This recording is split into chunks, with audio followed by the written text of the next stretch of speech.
Assalamualaikum warahmatullahi wabarakatuh. Kenalkan, nama saya Kunsita Dwijayani, NIM 0072, kelas Psikologi 3 angkatan 2023. Baik, di sini saya akan menjelaskan sedikit tentang definisi pelatihan dan yang lain. Dan apa sih itu Edi? Mari kita simak video ini dengan cara baik-baik. Mari. Apa definisi pelatihan? Dan sebutkan minimal 2 definisi, yaitu menurut Smith dan Regen, definisi pelatihan yaitu pelatihan dapat dimaknai sebagai pengalaman pembelajaran yang memfokuskan pada upaya individu untuk memperoleh keterampilan spesifik yang dapat disegerakan untuk digunakan kemudian. Pelatihan didefinisikan sebagai satu proses sistematik, kedua peningkatan kinerja, yang dimana dua-duanya itu sangat berpengaruh. Dan selanjutnya, bagaimana Anda memaknai sebuah pelatihan? Sendiri memaknai pelatihan itu sendiri seperti untuk meningkatkan kinerja karyawan satu sama yang lain, dan juga mempercepat adaptasi mereka, dan juga mengembangkan bakat kemampuan mereka masing-masing agar tertuju untuk menciptakan suatu hasil yang sempurna yang memuaskan bagi mereka juga, seperti itu. Dan selanjutnya, apa manfaat yang diselenggarakannya suatu program pelatihan? Manfaat utama dari program pelatihan tersebut yaitu seperti membantu dalam keputusan dan masalah. 2. Pertumbuhan profesional, dan ketiga informasi dan keterampilan. Dan selanjutnya itu keputusan kerja dan pengembangan pribadi.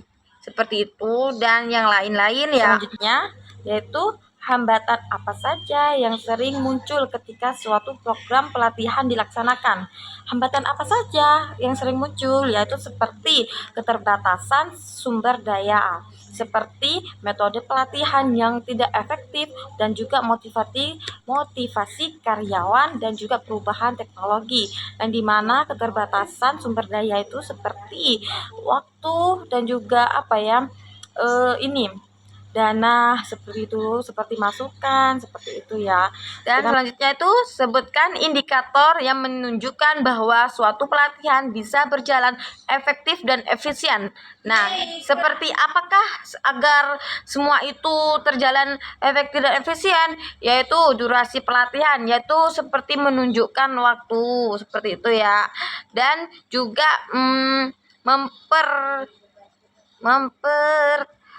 mempersatukan pengetahuan dampak pelatihan ke organisasi.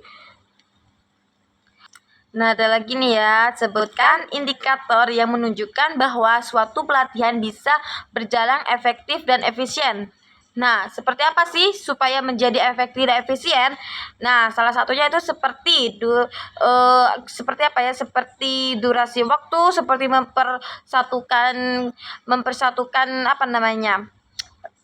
kecerdasan, seperti pengetahuan sosial atau pengetahuan yang sejenisnya ada yang bertujuan seperti pekerjaan masing-masing, dan juga dampak pelatihan keorganisasian, dan juga meningkatkan keproduktifan kerja masing-masing. Seperti itu juga mempersatukan pengetahuan.